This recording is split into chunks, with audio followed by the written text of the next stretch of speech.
Hello दोस्तों, नमस्कार। मैं हूं फिरोज और आप देख रहे हैं फोन इन्फोटेक चैनल। साथियों, आज की इस वीडियो में हम पहुंच चुके हैं लेसन नंबर 11, जिसका नाम है नाप जोख। और इसके पहले वाले वीडियो में हमने आपको बता दिया था मापने की मानक इकाई किसे कहते हैं और मापने की अमानक इकाई किसे कहते हैं। और आज के इस वीडियो में नाप जोख वाले जो लेसन है उसमें हम मानक जो होती है यानी कि अमानक इकाई और मानक इकाई, इन दोनों का प्रयोग करके इस टोटल क्वेश्चन को हम सॉल्व करने वाले हैं। तो बने रहिए हमारे वीडियो के साथ अंत तक। तो चलिए वीडियो को शुरू करते हैं।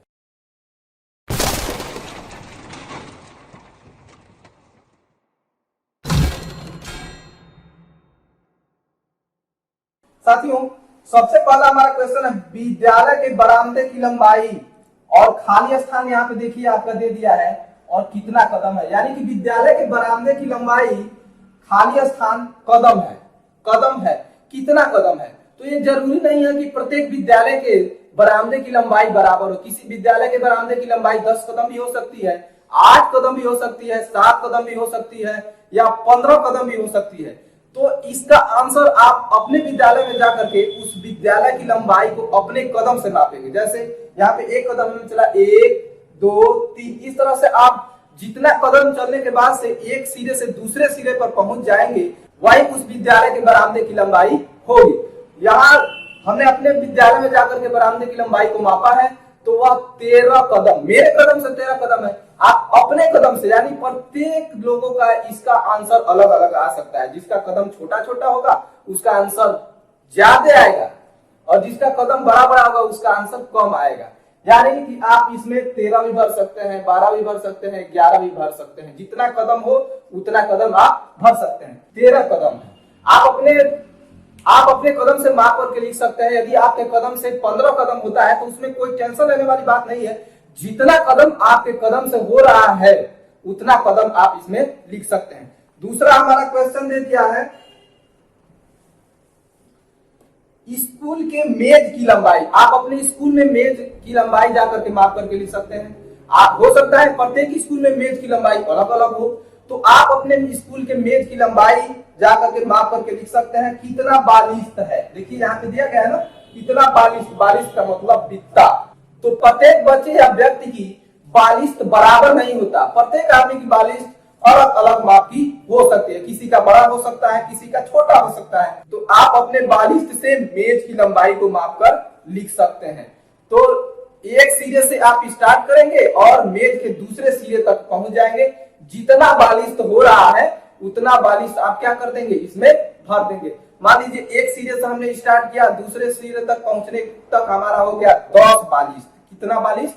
10 बालिश्त। 10 बीता या 11 बीता, 12 बीता। प्रत्येक छोटे, यदि बच्चे छोटे बड़े हैं या व्यक्ति हैं, वो अगर वो मापते हैं तो प्रत्येक की माप अलग अलग आएगी। लेकिन उसमें टेंशन लेने वाली बात नहीं है।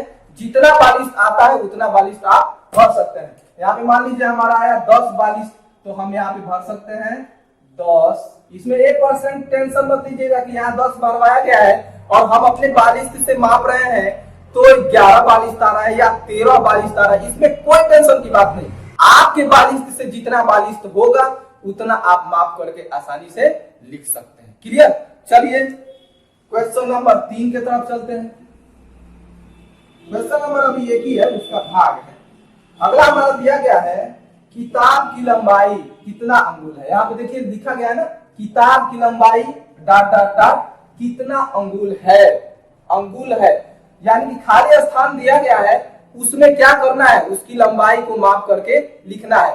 अंगुल क्या है? एक बात और, क्यों सबकी माप अलग अलग आएगी? क्योंकि ये मापने की अमानक इकाई है। क्लियर?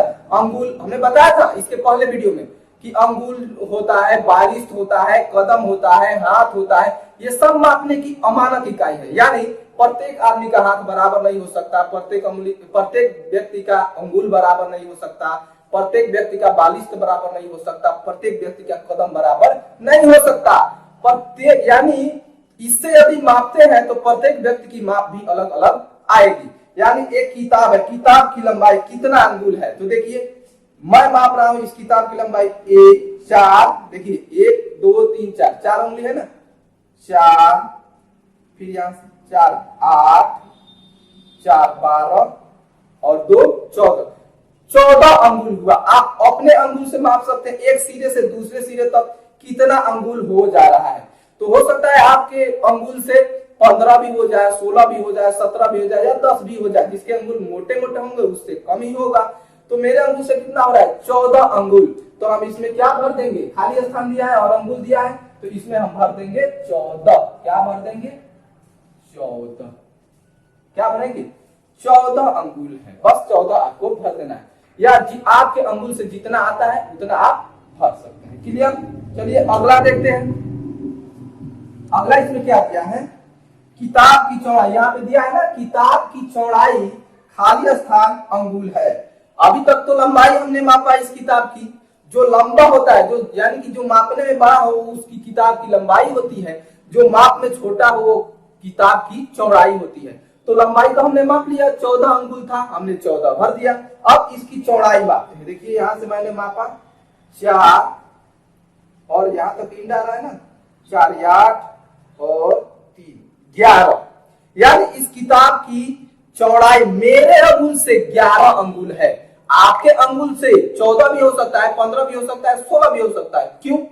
क्योंकि अंगुल मापने की अमानक इकाई है, तो प्रत्येक व्यक्ति का माप अलग अलग आ सकता है। यानी इसको हमने मापा, फिलहाल हमने मापा तो 11 अंगुल हुआ। तो यहाँ पे क्या भर देंगे? यहाँ पे लिखा है ना अंगुल है खाली स्थान, तो यहाँ पे हम भर देंगे 11। आप अपने अंगुल से अपने किताब की चौड़ाई मापेंगे, जितना अंगुल होता है उतना ही भरिएगा। जरूरी नहीं है कि इसमें 11 ही भरा जाएगा। इस प्रकार से क्वेश्चन नंबर 1 का जितने भी पार्ट थे उसको हमने आसानी से सॉल्व कर दिया। चलिए अब क्वेश्चन नंबर 2 पर चलते हैं। क्वेश्चन नंबर आपका 2 दिया है, नाप कर लिखो कितने सेंटीमीटर। क्वेश्चन नंबर 2 दिया है, नाप कर लिखो कितने सेंटीमीटर। क्या भाई?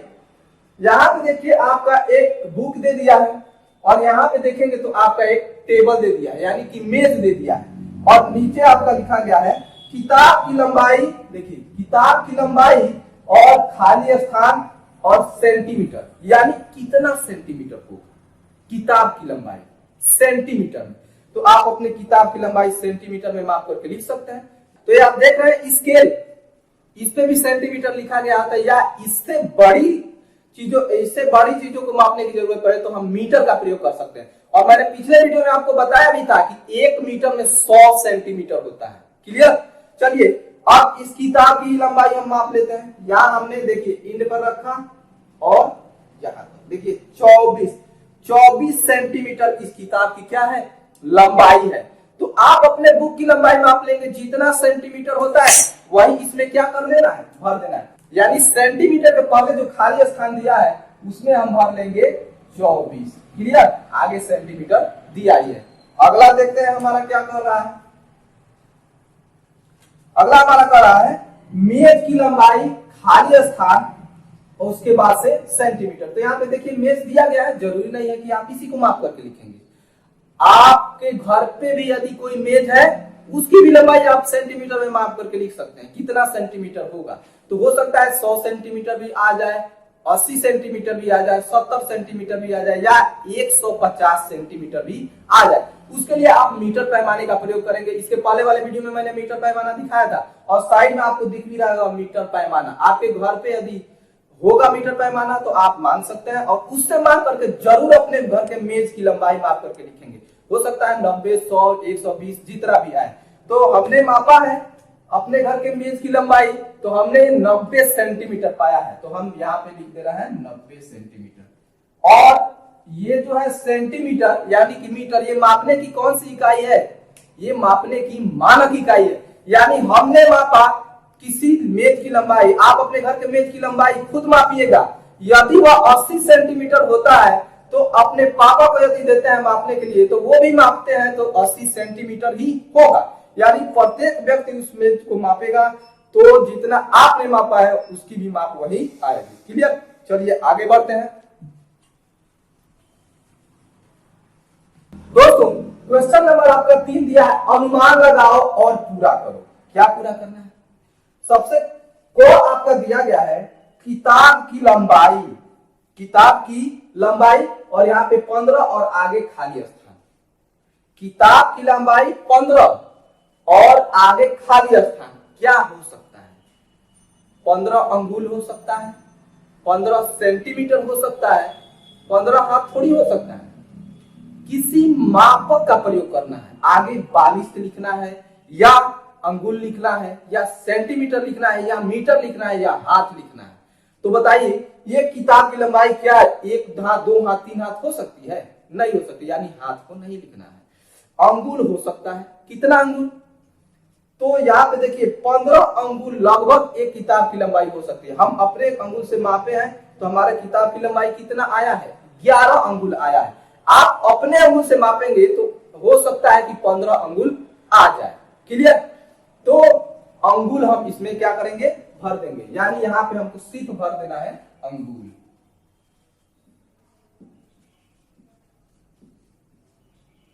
पंद्रह अंगुल। क्लियर? अब देखिए अगला देखते हैं क्या लिखा गया है। यहाँ पे देखिए लिखा गया है कमरे की लंबाई बराबर 4 और आगे खाली स्थान दिया गया है। कमरे की लंबाई क्या 4 ही हाथ एक कमरे की लंबाई होगी? 4 कदम हो सकता है या 4 मीटर, 4 मीटर भी हो सकता है। तो आप अपने कमरे की लंबाई मापेंगे, यदि 4 मीटर हो जा रहा है लगभग में, कोई जरूरी नहीं है कि यदि 3.5 मीटर ही होता है तो हमने एक अंदाजा लगा लिया कि हाँ एक कमरे की लंबाई 4 मीटर हो सकती है या 4 कदम हो सकती है। तो आपकी मर्जी, आप मीटर भी भर सकते हैं या कदम भी भर सकते हैं। क्लियर? हम इसमें मीटर प्रयोग करेंगे क्योंकि मीटर मानक इकाई है। क्लियर? तो इसमें सिर्फ आपको भर देना है मीटर। क्या भर देना है? मीटर। ख हमने हल कर लिया। अब देखते हैं ग। ग हमारा दिया गया है पोस्ट कार्ड की लंबाई बराबर खाली स्थान और सेंटीमीटर। एक पोस्ट कार्ड की लंबाई लगभग कितना सेंटीमीटर हो सकती है? कितना सेंटीमीटर हो सकती है? तो हो सकता है 15 सेंटीमीटर हो, 12 सेंटीमीटर हो, अलग अलग माप का भी आता है। आप उसको माप करके लिख लेंगे। तो जितना सेंटीमीटर का होगा उतना सेंटीमीटर इसमें भर देना है। सेंटीमीटर नहीं होगा, हाथ में नहीं हो सकता है। 1 हाथ, 2 हाथ, इतना बड़ा पोस्ट कार्ड नहीं होता है।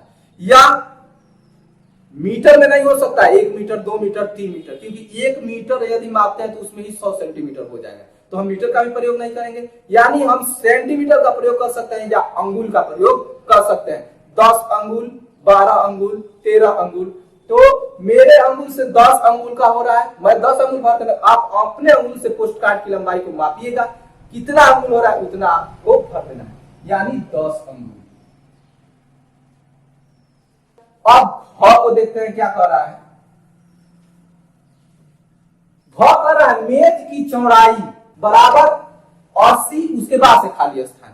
क्या किया गया है? मेज की चौड़ाई बराबर 80, उसके बाद से दे दिया गया है खाली स्थान 80 दे दिया गया। अब 80 अंगुल हो सकता है कि 80 हाथ हो सकता है कि 80 मीटर। 80 मीटर का कोई भी मेज नहीं हो सकता या 80 हाथ का कोई मेज नहीं हो सकता।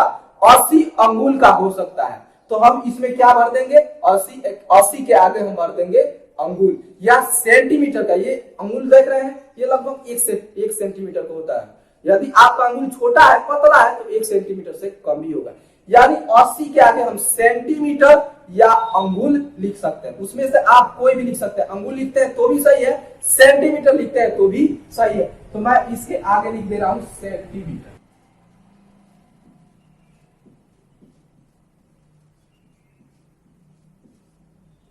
सेंटीमीटर। इस प्रकार से क्वेश्चन नंबर 3 का ख भी हमने सॉल्व कर लिया। क्लियर? तो आज के इस वीडियो में हमने लेसन 11 जिसका नाम था नाप जोक, उसके सारे क्वेश्चन को विधिवत हमने सॉल्व कर लिया। तो मिलते हैं अगले वीडियो में एक नए टॉपिक के साथ। तब तक के लिए नमस्कार, जय हिंद, जय भारत।